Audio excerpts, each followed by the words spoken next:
নমস্কার, কৃষি blog and কিচেনে সবাইকে স্বাগত। যদি বাড়িতে শাকসবজি না থাকে তাহলে আমার মতো এইভাবে ছোলার ডালের তরকারি করে আপনি করে নিতে পারেন।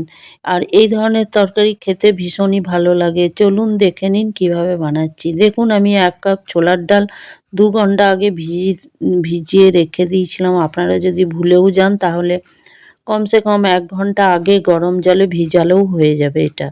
আর এটা এতই খেতে টেস্ট হয়, মানে শাকসবজিও ভুলে যাবেন খেতে। তারপর দেখুন এটা আমি মিক্সিতে কয়েকটা কাঁচা লঙ্কা দিয়ে পেস্ট করলাম, কিন্তু পেস্টটা একদম মিহি পেস্ট হবে না। তারপরে দেখুন কিছুটা আমি মিক্সির জারের মধ্যেই আমি রেখে দিলাম। তার মধ্যে আমি বড় চামচের ১ চামচ ধনে, কয়েকটা কাঁচা লঙ্কা, ১ টুকরো আদা, ১ চামচ জিরে আর একটা টমেটো ছোট করে কেটে আমি ওটার মধ্যে দিলাম। তারপর দেখুন ধনে পাতার যে ডাঁটিগুলো থাকে সেইগুলোও আমি দিয়ে দিলাম।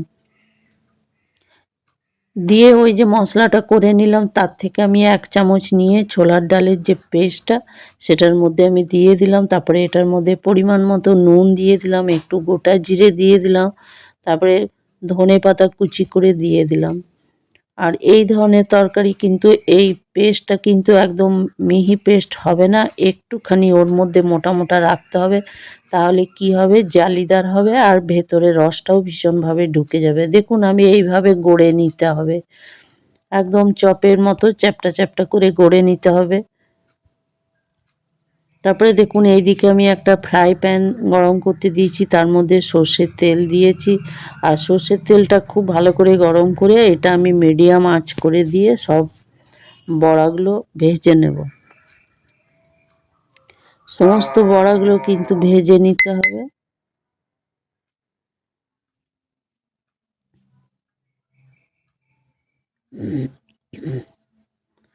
ফ্রাই প্যানে করলে কি হয়, একসাথে অনেকগুলো বড়া ভাজা হয়ে যায়। আপনারা চাইলে কড়াইয়ের মধ্যেও করে নিতে পারেন।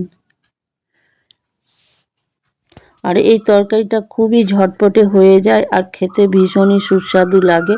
একদিন আমার মতো করে বানিয়ে ট্রাই করে দেখুন, খেতে অসম্ভব ভালো লাগে। সব সময় হয়তো বাড়িতে শাকসবজি থাকেও না, বা শাকসবজি হয়তো একই রকম তরকারি রোজ রোজ খেতেও ভালো লাগে না, তখন মাঝে মধ্যে ঘুরে ফিরে এই ধরনের তরকারি আমাদের খেতেও ভালো লাগে। আর যারা মাছ মাংস খান না তাদের তো এই ধরনের তরকারি, নিরামিষ তরকারি খেতে একদম খুবই ভালো লাগবে। তারপর দেখুন এইভাবে বড়াগুলো আমি সব উল্টে পাল্টে মিডিয়াম টু লো আঁচে ভেজে নেব। বেশি হাই করে দিলে কিন্তু বড়াগুলো পুড়ে যাবে আর খেতেও একটু তেতো ভাব চলে আসবে। সেই জন্য মিডিয়াম আঁচেই এগুলোকে, তেলটা খুব ভালো করে গরম করে নিতে হবে, তারপরে মিডিয়াম আঁচে এই বড়াগুলোকে ভেজে নিতে হবে। তারপর দেখুন সমস্ত বড়াগুলো আমি উল্টে পাল্টে ভেজে নিলাম।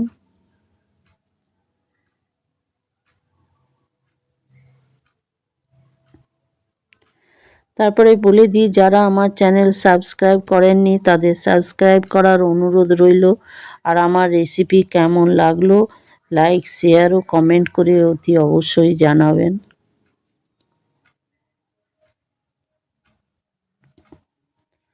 দেখুন বড়াগুলো আমার হয়ে গেছে। হয়ে যাওয়ার পরে আমি সবগুলো একটা একটা করে উঠিয়ে নিলাম, আর বাকিগুলোও আমি ভেজে উঠিয়ে নিলাম। তারপরে এই দিকে কড়াইয়ে ওই তেলটা দিয়ে দিলাম। দিয়ে দেওয়ার পরে গোটা জিরে ১ চামচ দিলাম, একটা শুকনো লঙ্কা, একটা তেজপাতা ছোট, আর দারচিনি আর এলাচ দিয়ে তেলটাতে আমি একটু ভেজে নেব পুরো গরম মশলাটা আর শুকনো লঙ্কাটা।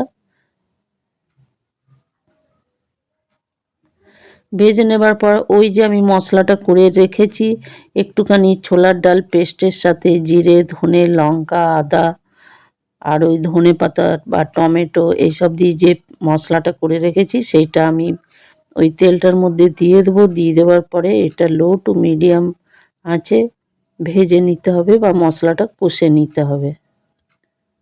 নিরামিষ রান্না একটু ভীষণই লো টু মিডিয়াম আঁচে করলে খেতে ভীষণই ভালো লাগে, আর তরকারিটা মানে মশলাটাও ভাজাটা বেশ ভালো হয়।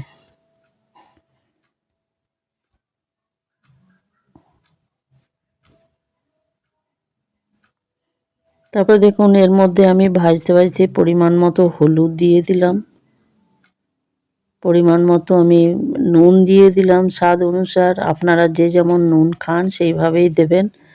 তারপরে দেখুন ওর মধ্যে আমি একটুখানি ধনে গুঁড়ো দিয়ে দিলাম। দিয়ে দেওয়ার পরে এটা আমি জল দিয়ে কষে নেব, কেন কি তেল ভীষণই কম তেল দিয়েছি আমি।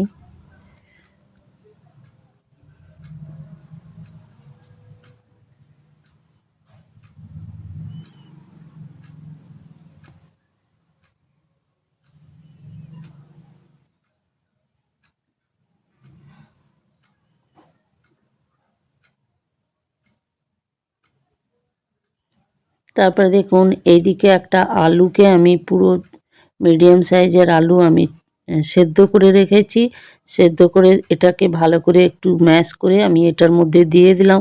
আপনারা চাইলে গোটা আলুও দিতে পারেন, তখন ভেজে তুলে রাখতে হবে আর মশলার সঙ্গে কষে দিতে হবে।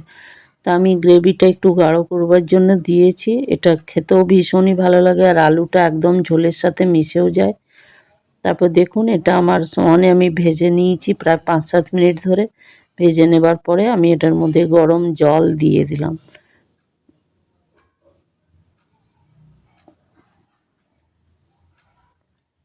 রান্নাতে সবসময় অবশ্যই চেষ্টা করবেন গরম জল দেওয়ার, কেন কি গরম জল দিলে তরকারির স্বাদ যেন আরও বেড়ে যায় আর তরকারিটা তাড়াতাড়ি ফুটে ওঠে। তারপর দেখুন এটার মধ্যে আমি একটা ঢাকা দিয়ে দিলাম। ঢাকা দিয়ে আমি 5 মিনিট রেখে দিলাম। 5 মিনিট পরে দেখুন আমার ঝোলটা ফুটে উঠেছে। এবার ওই যে বড়াগুলো আমি ভেজে রেখেছি সেগুলো সমস্ত একটা একটা করে আমি দিয়ে দেবো।